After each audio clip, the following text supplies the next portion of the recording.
Episode 9 is set to include many different twists and turns, as well as surprises by writer and director J.J. Abrams. This is Mike Zero. If you guys are new to the channel, do make sure to subscribe to see future Star Wars content. Now, one thing that a lot of people are really curious about when it comes to this movie is, of course, exactly how JJ will explore the past of certain characters like Luke, Snoke, Kylo Ren, and Rey. Now, these past couple of weeks or so, we've been learning a whole lot more about this film when it comes to some of the set leaks, the set designs, the concept art and storyboard descriptions, etc. One of which has all to do with Luke Skywalker, Snoke, and Ben Solo / Kylo Ren. Specifically, a description of Luke Skywalker training Ben Solo in front of his Jedi training temple.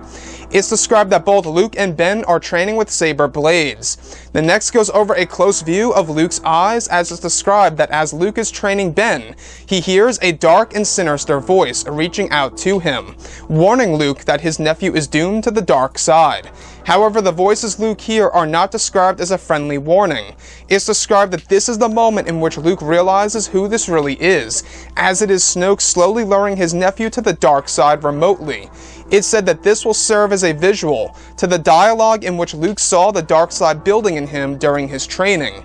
So I really want to go over a couple of parts about this that seem very interesting for sure when it comes to Luke Skywalker realizing the dark side within his nephew Ben Solo, and hearing the voices of Supreme Leader Snoke reaching out to Luke Skywalker, giving him the warning that Snoke is about to take his nephew away somehow, some way. However, it's not a friendly warning, it's more around the lines of a threat. Now, when we look at Episode 9, we do know that JJ wants to explore the past of many of the different main characters in this movie, like Kylo Ren, Luke, and of course, Rey and Snoke. So if we look at everything that's going on with this movie, you can really see that JJ is trying to really change our view on both The Last Jedi and The Force Awakens, and I'm not quite sure how successful he really will be by use of certain flashbacks as this. Now, when we look at the Jedi Training Temple, we can tell that there's a lot of story elements in there that have actually been untold until we go into Episode 9, which is when we're going to actually get the full picture,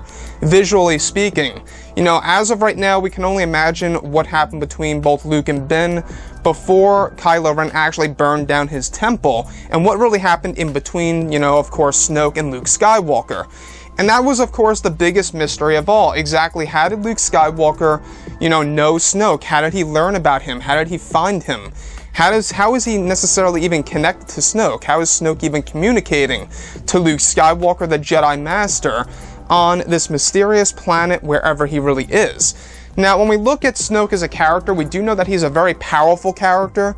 Andy Serkis has said before and expressed this before in the past that Snoke is indeed more powerful than Palpatine. Now, a lot of people wouldn't necessarily actually agree with that, and I totally understand that.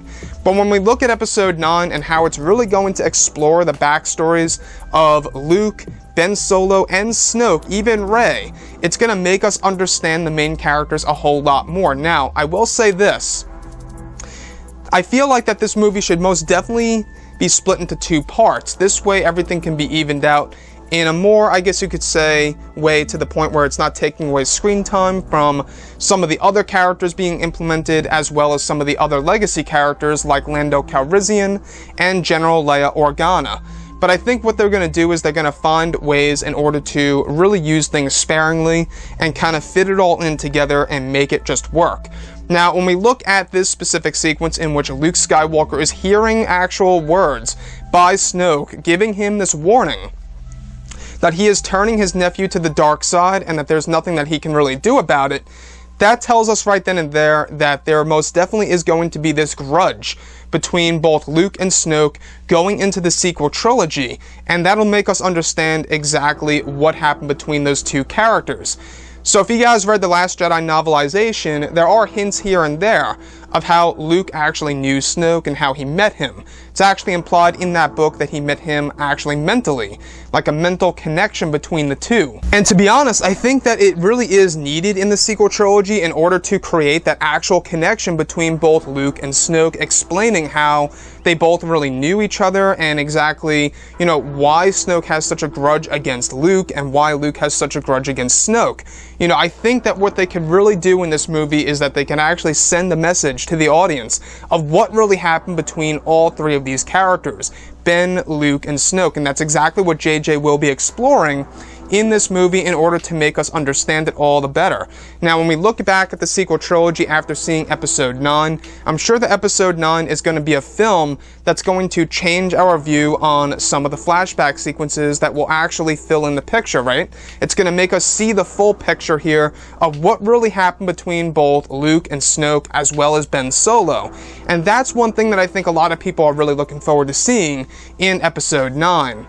Now, anyways, guys, drop a comment below. Let me know what you think about all of this in the comments. And if you guys did enjoy the content for today, do make sure to drop a thumbs up on this video to support the channel. I thank you all so very much for the kind support, and I'll catch you guys next time.